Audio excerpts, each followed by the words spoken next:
नमस्कार दोस्तों, मैं सलाहुद्दीन नवेद रोशन राहे के इस नए अंक में आपका स्वागत करता हूं। दोस्तों, आज का एपिसोड उन माता पिता के लिए है जिनकी ये शिकायत होती है कि बच्चा उनका कहना नहीं सुनता है, जिद करता है, तोड़फोड़ करता है, मारपीट करता है और हर बात पर अपनी चलाता है।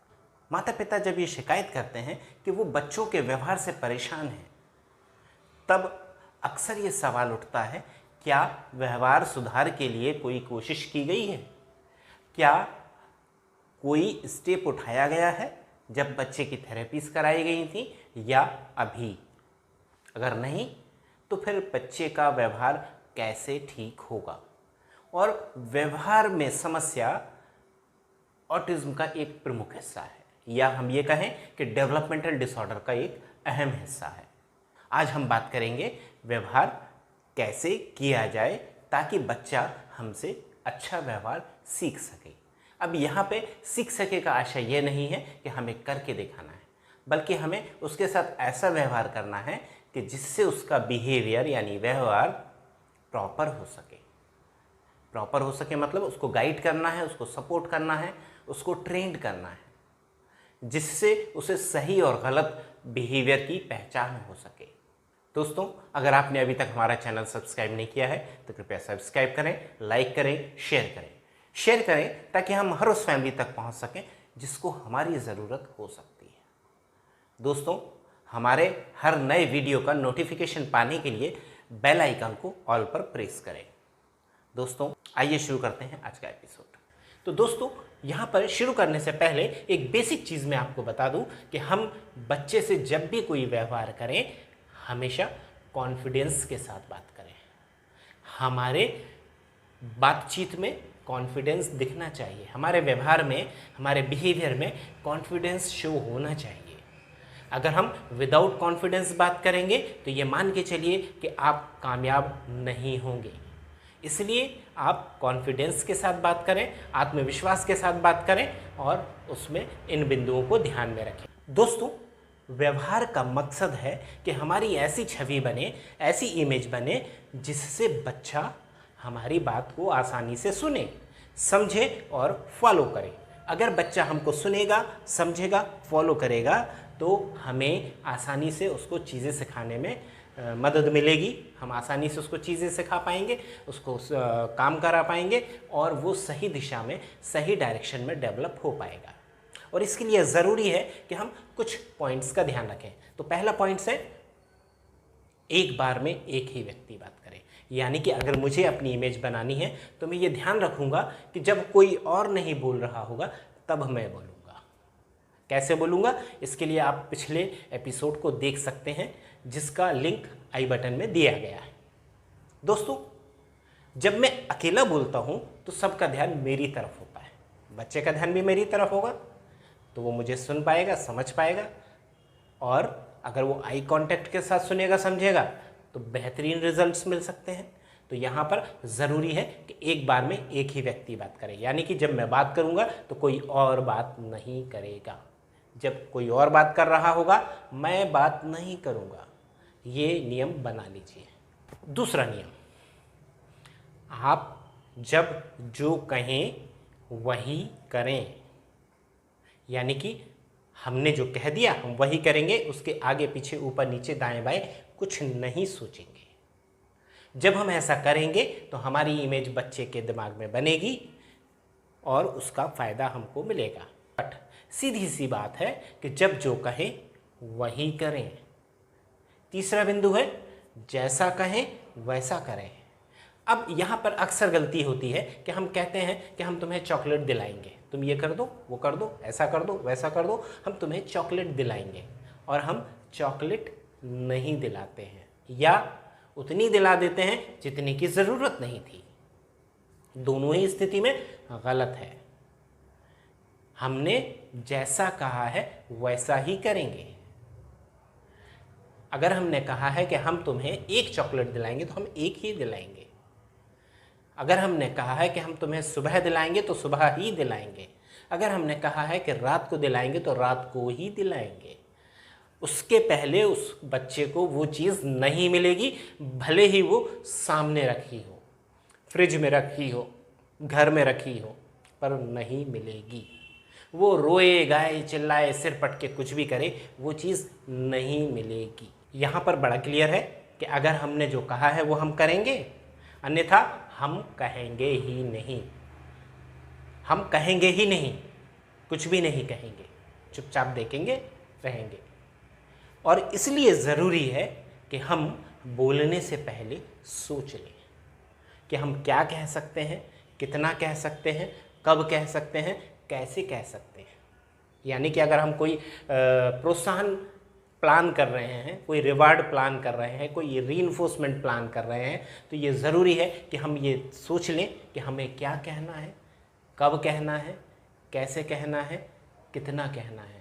अब यहाँ कब, कैसे, कहाँ, कितना से आशय ये है कि उस चीज़ के बारे में हमें तय करना है कि हम कौन सी चीज़ देंगे, कब देंगे, कितनी देंगे और कैसे देंगे।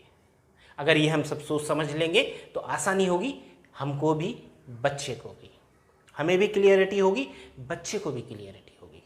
और बच्चा कुछ ही दिनों में ये समझ जाएगा कि पापा या मम्मी ऐसे हैं।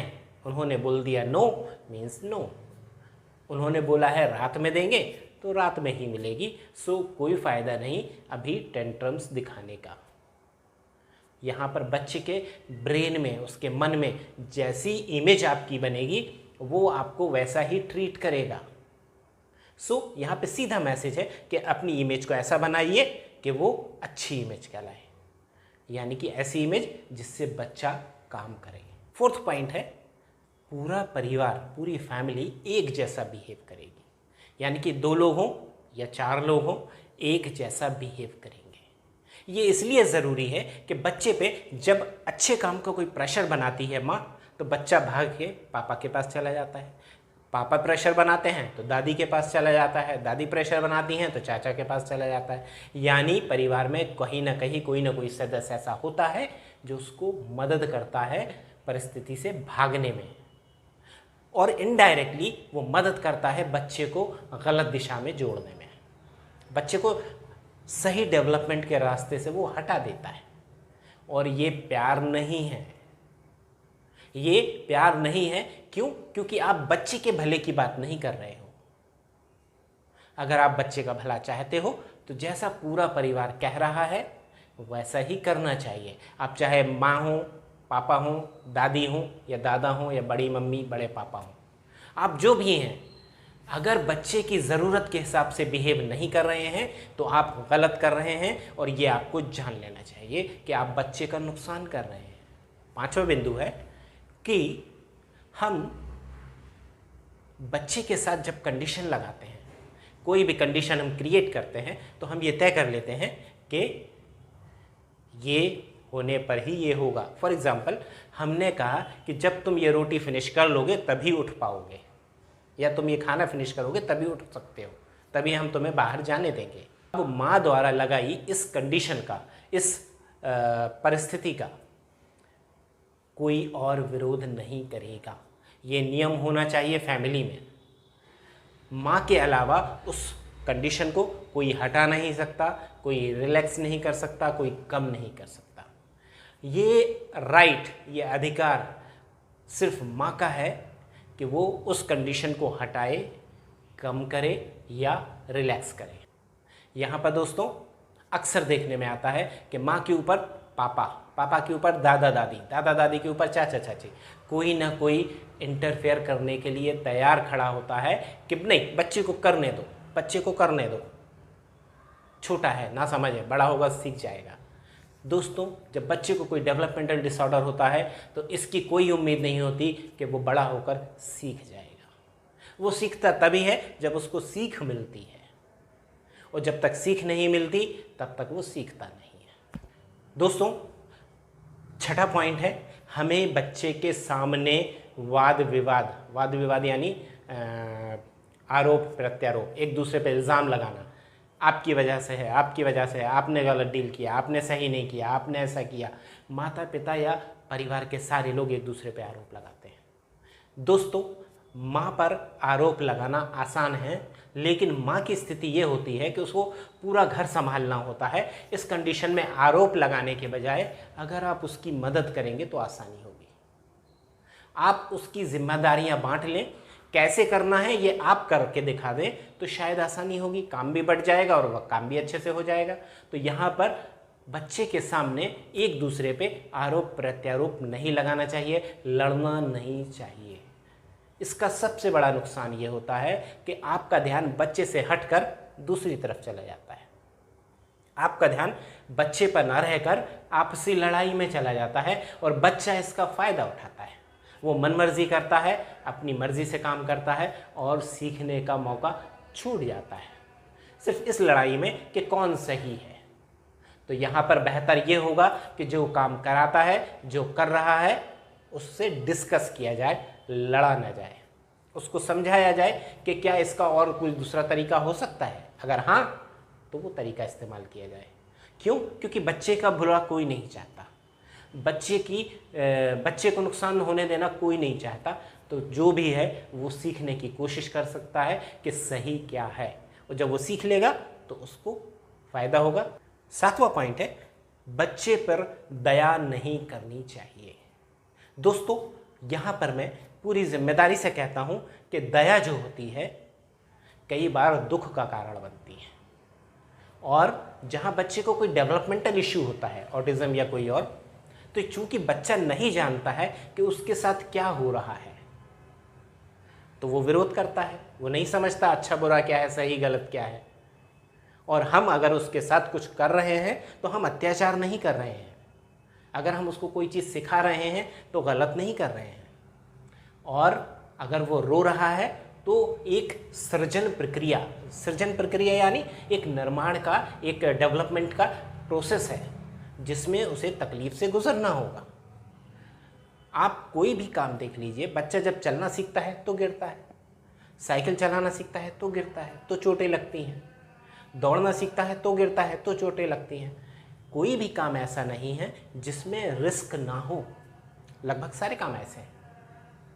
तो अगर हम काम को रोकने के बजाय सही तरीके से करना सिखाएं तो ज़्यादा फायदा होगा। और यहाँ पर बच्चे को इस दौर से गुजरना होगा, ये गुजरना उसके लिए ज़रूरी है, यही उसको आगे बढ़ाएगा और सिखाएगा। तो यहाँ पर अगर आपने दया की, उस पर रहम किया कि चलो छोड़ देते हैं, तो आप गलत करेंगे। दोस्तों, ऐसे ही इन्फॉर्मेटिव वीडियो पाने के लिए हमारे चैनल को सब्सक्राइब कीजिए, लाइक कीजिए, शेयर कीजिए ताकि हम हर उस फैमिली तक पहुंच सकें जिसको हमारी ज़रूरत हो सकती है। दोस्तों, आप देखते रहिए रोशन रहें। मुझे दीजिए इजाज़त। नमस्कार, जय हिंद।